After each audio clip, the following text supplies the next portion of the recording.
আসসালামু আলাইকুম, আমি doctor Mohammad Iftekhar Alam, orthopaedic and trauma surgeon.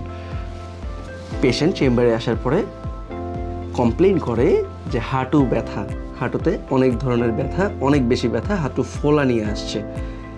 যখন হিস্ট্রি নেওয়া হয় তখন কি পেশেন্ট থেকে জানা যায় উনি ফার্মেসি থেকে হাঁটুতে কোনো একটা ইনজেকশন দিয়েছিল এবং দিয়েছে কি ফার্মাসিস্ট নিজে, অর্থাৎ ফার্মেসির দোকানদার, এবং পেশেন্ট জানেও না ইনজেকশনটা কী।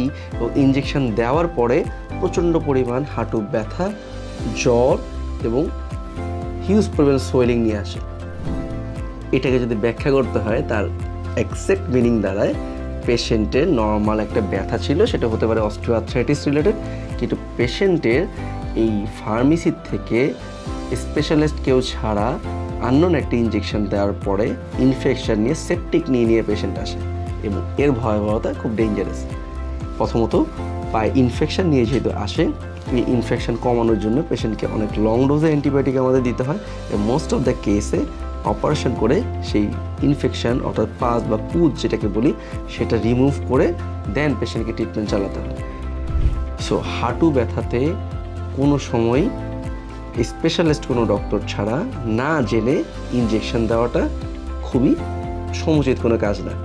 আর যদি অস্টিওআর্থ্রাইটিস অর্থাৎ প্রদাহজনিত কোনো ব্যথা থাকে, ইনফ্ল্যামেটরি কোনো পেইন থাকে, এর প্রপার ট্রিটমেন্ট আপনি যে কোনো অর্থোপেডিক সার্জনের শরণাপন্ন হয়ে, আপনি যদি মেডিকেশন দরকার হয় মেডিকেশন, যদি ব্যায়াম লাগে সেই ব্যায়াম, ফিজিওথেরাপি, কোনোটাতেই যদি কাজ না করে দেন ইন্ট্রাআর্টিকুলার ইনজেকশন স্পেশালিস্ট কোনো ডক্টরকে দিয়ে, অথবা তার পরবর্তীতে যদি সিভিয়ারিটি বেশি থাকে, অস্টিওআর্থ্রাইটিসের গ্রেডিং বেশি থাকে, সেই ক্ষেত্রে রিপ্লেসমেন্ট অফ দ্য নি জয়েন্ট করে আপনি মুক্ত হতে পারেন। কিন্তু ফার্মেসি থেকে মাংসে যেভাবে আমরা ইনজেকশন দিই, মাসেলে ইনজেকশন দিই, স্যালাইনের ইনজেকশন দিই, অনেক রোগীরা কিন্তু বলে যে শক্তি বাড়ানোর জন্য স্যালাইন দেওয়া হয়েছে। এটা আবার একটা খুবই বেশি একটা বড় একটা মিসকনসেপশন।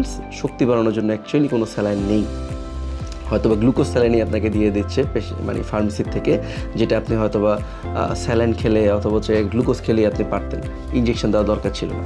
এরকম না জেনে কখনোই হাঁটুতে অথবা যে কোনো জয়েন্টে ইনজেকশন দিবেন না এবং প্রপারলি ট্রিটমেন্টের মাধ্যমে যে চিকিৎসাটা আপনার দরকার, প্রপার যে ম্যানেজমেন্ট, সেই ম্যানেজমেন্ট গাইডলাইন মেনে দেন আপনি চিকিৎসা করবেন। কারণ এই জয়েন্টগুলো খুবই সেন্সিটিভ, খুবই গিয়ে একটা ভাইটাল জিনিস।